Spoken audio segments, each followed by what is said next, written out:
Sydney going off radio. Hi everybody! Welcome to our first Humane at Home segment for February.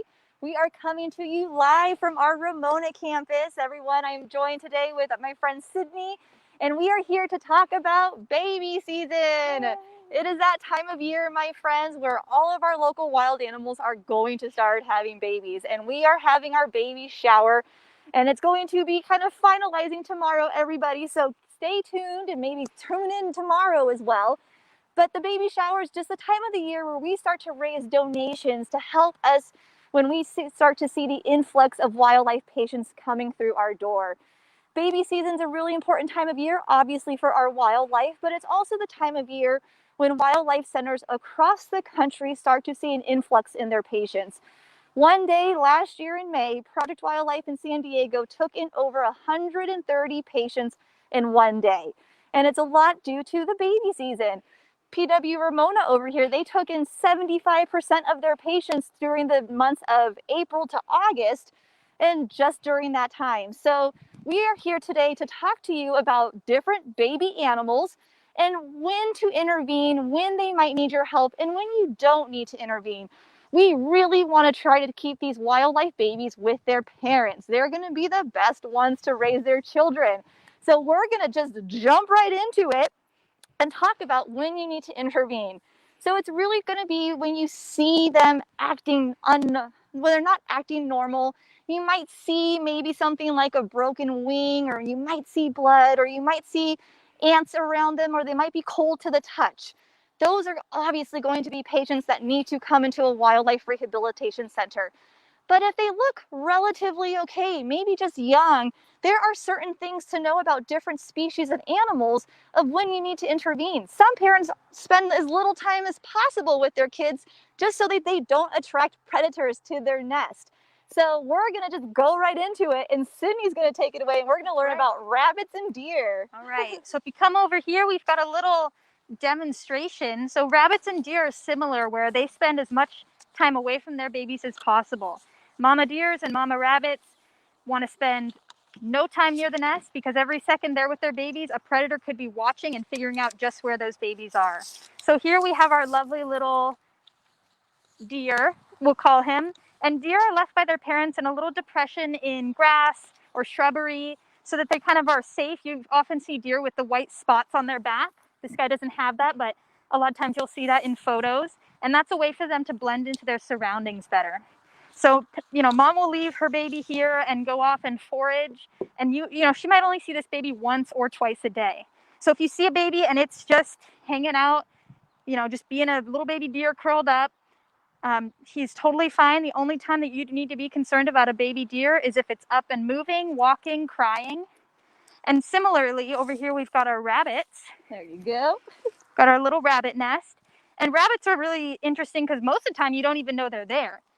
So we've got our little pseudo rabbit nest here, and it's just a little hole in the ground with our little bunnies in it, and they'll curl up there and stay and try to make as little noise as possible. And mom will only come maybe twice a day.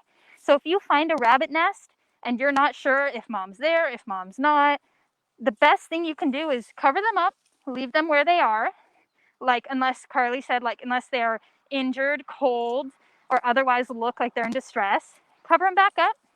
And you can get 4 sticks or some flour, and you could sprinkle the flour around the nest just like that, like in our photo. Or you can put the sticks in a crisscross pattern like that. And so when Mama Rabbit comes back to tend to her babies, she's either going to leave footprints in the flour, or when she digs through all this debris, she's going to move your sticks away. So when you come back the next morning, if you see footprints, or if the babies are covered up but your sticks are not in their pattern anymore, then you know mom's still around and those babies are just fine. If you still see your pattern intact and no mom's been there, that's the time that you intervene and you give us a call, or you bring them into our centers where we can take care of them. So now that's such a great, I love that display. And friends, really interesting note, especially with cottontails, it's only 3 weeks.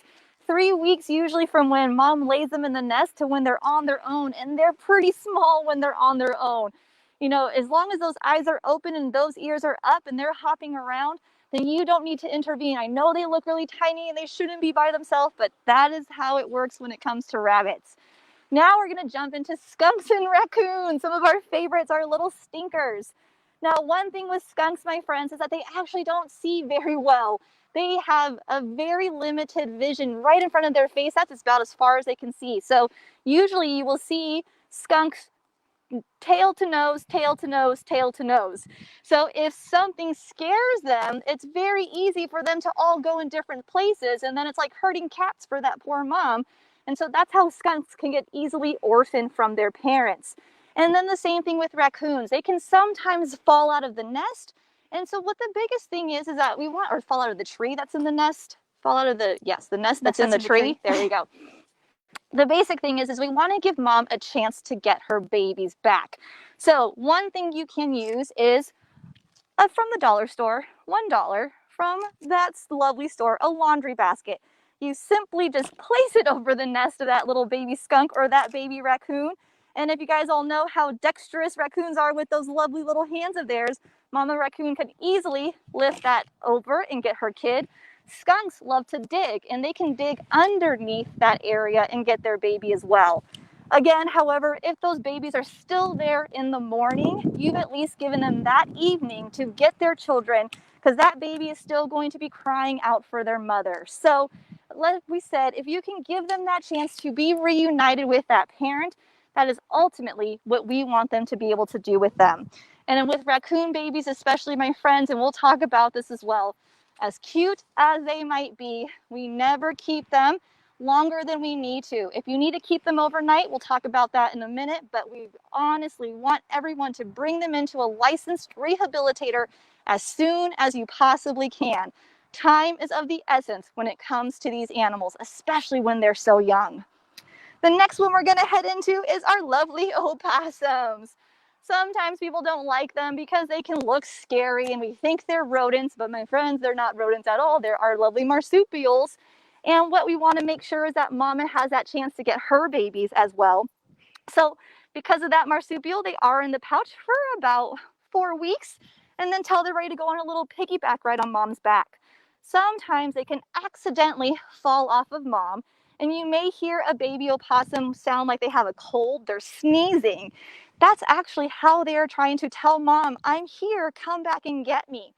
One thing to look about with opossums, though, my friends, is nose to their bottom. Don't include that tail. If they're about 7 inches or longer, they're already on their own. So I usually say your middle finger to the base of your palm. You can't usually do this with a wild opossum, so this is just an example. But from their nose to the palm, if they're bigger than that, they're by themselves. Any smaller than that, you want to make sure that you're able to get them contained. Maybe see if mom's around anywhere or other babies are around. And if you don't see anything, then that baby opossum should come into that licensed rehabilitator.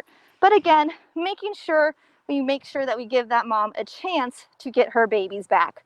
And surprisingly, they're pretty resilient little animals as well. Moving on to our squirrels.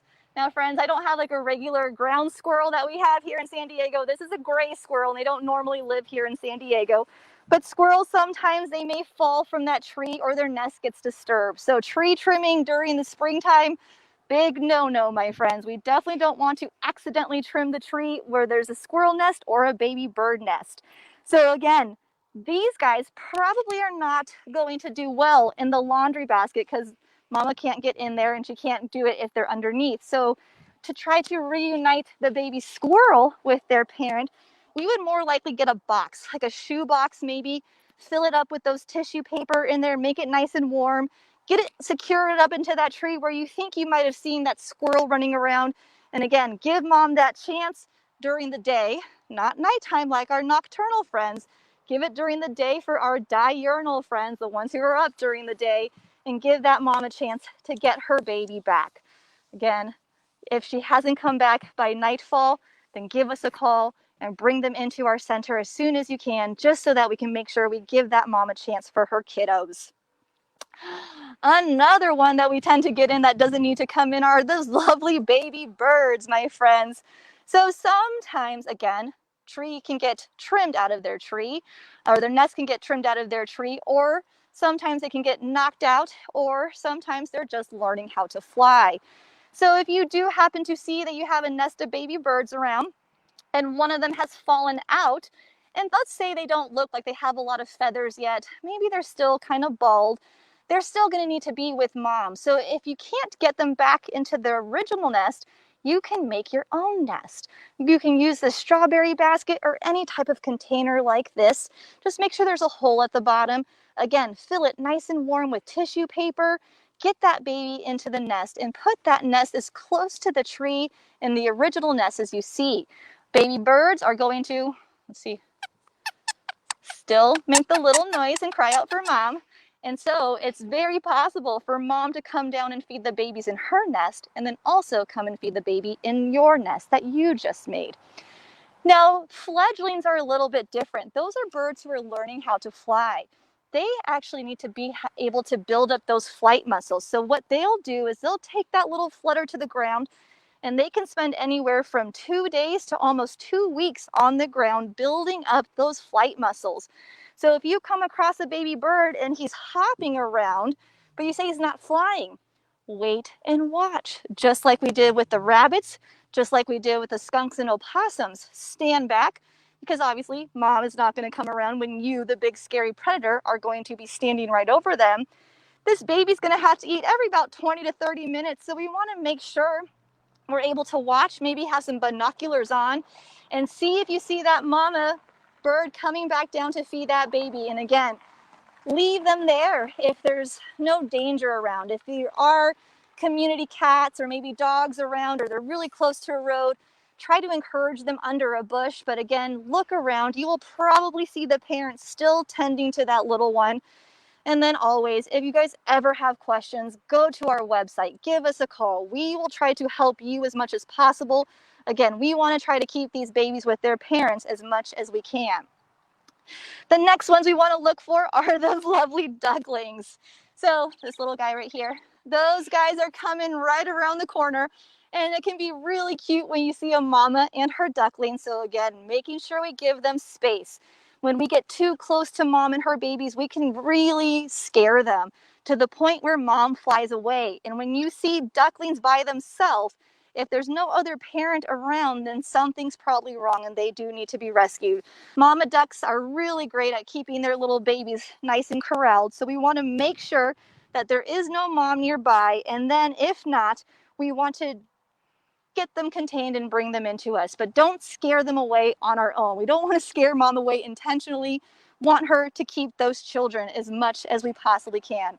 Keep that distance, my friends. Sometimes mama duck is walking her ducks along the sidewalk and we say, oh my gosh, where is she going? She knows. She knows where there's water. Just let her be. Everyone keep their distance. Just enjoy the show. But let her walk her babies to where she's going, because she knows where she's supposed to take them. And then on to our next one, our lovely raptors. Yeah, so we have lots of different raptors. Hawks, falcons, owls are all different types of raptors here in San Diego County. And a lot of times we do encounter them during baby season. And the best way to tell if they do need assistance is if they're on the ground and they're still really fluffy. Like this guy's still really fluffy, doesn't have his adult feathers yet. He usually needs help. If you're able to locate the nest, which sometimes in San Diego is hard, we have those super tall palm trees and eucalyptus trees. Sometimes we can't get to the nest. But if you know where there's a nest box, or you know where the nest is located and you have a ladder or access to some other equipment that can get them back up there, that's the best thing to do, is put them right back in their nest. Now, if that's not possible, then you always want to bring them into us if they're still super fluffy like that. When they don't have those smooth feathers yet, they're unable to thermoregulate, so they can't keep themselves warm, and being on the ground can be really dangerous for them. But like I said, as often as possible, we like to put them back in their nest. Now, if they're not so fluffy, if maybe they look a little bit more like their parents, where they're, they look almost there, they might still have some little tufts of fluff here and there, but mostly they look just like mom and dad. Those are fledglings or branchlings. So that means that they're just like the songbirds. They spend anywhere from 2 days to 2 weeks on the ground, hopping around, learning to fly, and their parents are still around feeding them. So you really just want to make sure that you stand back and let their parents take care of them. If you see that they're obviously injured, or have been in the same place for a day or 2, 3 days, then that becomes more concerning. Now, something important to note about raptors is that size doesn't always mean that they're babies. We do have several species in San Diego County where they look like babies, but they're actually full grown. Some examples would be western screech owls. There's a baby western screech owl featured on the photo right now. And American kestrels, which is a very small type of falcon. Many people see these guys on the ground and think, oh my gosh, it's a baby, because they're just about this big. But really, they're full grown. So the best thing to look for is the feathers. Are they fluffy? Or do they look like their parents? That's the best way to tell who needs help and who doesn't. So lastly, we're going to talk about our bobcats and our coyotes, two of our predators here in San Diego. Most importantly with these guys is a lot of the times they do get rescued when they don't need help. So if they're near a den, and it might not look like a den to you, it might not be a hole in the ground, but it might be a covered bush. It might be under a deck. It might be in some sort of abandoned structure. Any sort of den where you think that these babies might be being protected, that is where they live. So you can leave them there. Just like with our bunnies and our deer, mom and dad leave and hunt during the day. And as those babies get stronger, they're going to start to wander and move from place to place. And mom and dad are not there to tell them to go home. So they might be hanging around but not need assistance. So always give the parents as much time as possible to return, at least a day. And with these guys, their parents are very wary of people. They're not like some of the birds that are used to living, bouncing around right in front of us. If the parents see you there or know you're there, they might not see you, but they smell you, sense your presence. They might not show up. So back off, give them space. And if the babies are still there in the morning, then check on our website and give us a call at the numbers you see listed there, and we can advise you on how to care for them further. Especially important. We're going to meet a few in a minute. So we're going to walk up over there if you wanted to head up. Really big thing with these guys, especially motorcycle going by. Sorry, friends. But bobcats, especially when they're super young, we need to make sure that they have other bobcats to grow up with at the same time. So that's, again, super important on giving those parents that chance to raise their kids, just because it might not always be successful when they do go into a rehabilitation center, only if they don't have other little bobcats to be raised with to learn the ropes and learn how to be in the wild. So you found an animal, you know it's injured, you gave mom that time to come and get her baby. How do you contain them? Always be safe, my friends. Gloves, a t-shirt, a towel, a sweatshirt, something. It is a myth, though, if you touch a baby bird and mom won't take it back. But however, just be safe about it and just don't touch things whether you don't have to. So never handle them with your bare hands. And then make sure you get them into some sort of container, a box or a crate. If it's a box, make sure there's holes in it. Now, this is not the time to take the photos with them, my friends. It can be super, super stressful for a wild animal to be anywhere near a human being, especially if they're babies. So no photo ops, no showing the kids, no passing around for everyone to hold. Get them contained, get them into something secure, warm, dark, and quiet. If you have to keep that animal overnight, if they're on a heat pad, make sure it's just half on the heat pad, half off, so that the animal isn't getting overheated and they do have that ability to go ahead and move away from the heat. Lauren, come with me. And no food or water. They don't need that. It's sometimes, especially for an animal that is a daytime animal, they're not normally eating during the nighttime. So no food or water. They can go a few hours without it. And then warm, dark, and quiet. Get them into us as soon as possible. We do have a humane law enforcement team that can respond to injured wildlife, and give them a call and see if they'll be able to come out and pick up the animal for you. Now, we might take off that side-by-side screen because we do want to see what we have in front of us. All right. So these are our 3 ambassador bobcats that we have here at Project Wildlife Ramona. We have 2 males and 1 female located in this enclosure. This male that you see in front of you is Baxter. He's just about 3 years old. And there are 2 others in this enclosure. As I said, you can see Annie, our female, back there on the raised platform. It's more of a swing, I guess. And then there also is Boomer, who enjoys climbing trees, and he can often be really hard to find because they do blend in really well with those trees. Boomer is just about 3 years old, just like Baxter, and Annie is about 2. Now, these guys are all imprinted, which means that they have learned to associate with people. They are no longer what we would consider wild. They would not survive in the wilderness, which is why they're here with us. and they make great ambassadors for their species. But the best place for bobcats to be is in the wilds. We would much prefer if these guys were able to fend for themselves. Luckily, they are here to help us educate you guys on bobcats and how to avoid negative interactions and how to best keep them in the wild. But the best thing for bobcats is to stay with their parents when they're in young ages. These guys are all here because they were not able to stay with their parents. And 2 of the 3 are here because humans were caring for them longer than necessary. Much like Carly said, how it's important to get them to licensed rehabilitators as fast as possible. Even just a day or 2 longer with people than necessary can lead to poor behavior, leading to imprinting. Sydney, is it hard to introduce them to each other when they arrive, and how do you do that? You know, these guys, when we introduced them, they were all very young and it was really easy. And like Carly said, how a lot of times bobcats and coyotes do need friends. They need to, or conspecifics as we call them. When we get young ones in, kittens take to each other extremely well. Their instincts tell them that they need to be around other bobcats in order to thrive. So they take to each other well. You may have heard that bobcats are solitary, and this is true to an extent. So when you see them together, generally it's a family unit. So you have young that will follow mom around, and sometimes the young look almost as big as she does, but they are her babies from that year. Now these guys, they are in captivity, so their behavior is a little bit different. So they do enjoy the company of each other, but at this age in the wild, they would be on their own, hunting and fending for themselves. And if you guys haven't yet done it, I would definitely suggest looking at the San Diego River Parks Foundation. They have trail cams out, and we have bobcats all over San Diego. I mean, from Poway, Escondido, Laguna, all around, my friends. So really amazing creatures. One way that you can tell the bobcat from the mountain lion is definitely the size, and then the tail. Tail's a little bit shorter and stubbier for the bobcats, and definitely much longer for those mountain lions. But again, sometimes when they're young, can be mistaken, just like a young coyote can be mistaken as a young pup, the bobcats can be mistaken as a young cat. Again, always just giving us a call before you intervene, just so that we can kind of help talk you through it and help you know what you're looking at. But we really want to thank all of you for participating and watching today. Thank you so much for caring about our local wildlife.